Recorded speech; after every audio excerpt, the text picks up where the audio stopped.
کۆچی ئەمجارەی هاوڵاتیان بۆ هەندەران تەنها گەنجان نین. ئەمجارە بە ژن و مناڵ و پیر و گەنجەوە بە لێشا و ملی ڕێگەیەکی دژواریان گرتۆتە بەر. کۆچی ئەمجارە دەوترێت ڕاکردنە، ڕاکردن لە نادادی، بێکاری بێموچەیی، حکمی بنەماڵەیی.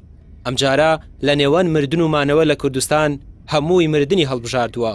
ئەوەش بەو واتایە کوردستان لای هاوڵاتیان هیچ نەفەسێکی بۆ تیاژیان تێدا نەماوە. ئامارەکانیش ئێجگار زۆر مەترسیدارن. لە ماوەی ئەم ساڵدا بە کۆتایی بە نزیکەی 37,000 گەنج زیاتر لە هەرێمی کوردستاندا کۆچی کردووە. ئەمانەکە داتایەکی دقیق و هین وە بە گشتی لە هەر چوار پارچەی کوردستانیشدا 70,000 گەنج بۆ سەرەوە کۆچی کردووە. لەم ڕێژەی لە ناو هەرێمی کوردستانە بە تایبەتی لەو 37,000 گەنجە کە لە یەکی ئەم ساڵەوە تاوکو و 11 مانگەی ڕابردووە کە ڕۆشتووە بێگومان 20 گەنجیش بێسەر و شوێن بوون و بەداخەوە 11 گەنجیش لەو ڕێگەیانیان لەدەستداوە.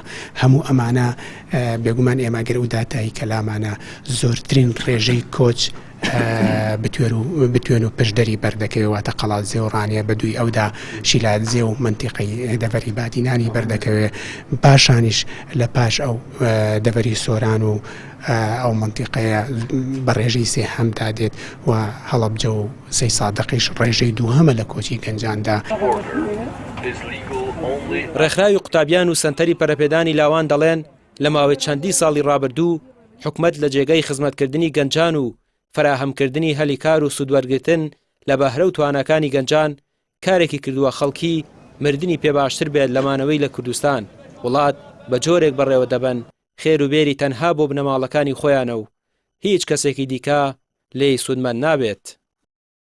بەڕاستی ئەو حکوومەتە یان خۆی هەڵبۆشێنێتەوە باشترە و یان بەڕاستی بیر لە ڕێگە چارە سەر بکاتەوە. وەڵڵاهی ئەو کۆچێکی ئێستاکانە لە بیلاڕوسیا و لە وڵاتانە دەیبینین شەرمەزاریە بۆ حکومڕانیەک بەم شێوەیەدا بنێش و دەستە پاچە بیر لە هێنانەوەی مەیتەکان و جەنازەکان بکاتەوە لە ئەوروپا.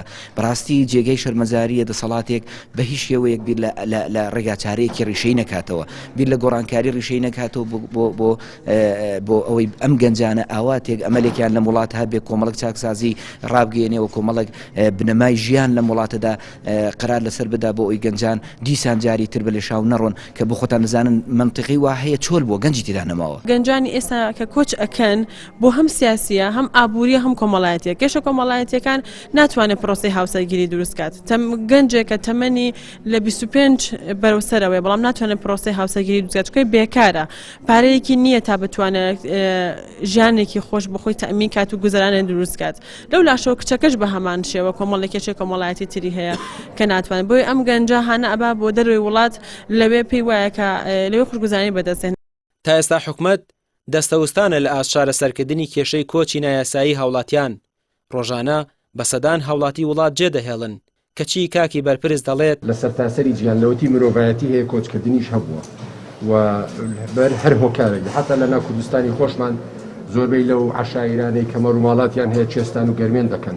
ئیدی لە دوای ئەو وتانەوە نازانی چی بڵێیت و بەچی ڕوێکەوە بە گەنجان بڵێیت تکایە وڵات جێمەهێڵن. ڕامیار عوسمان کەناڵی پێیام سلێمانی.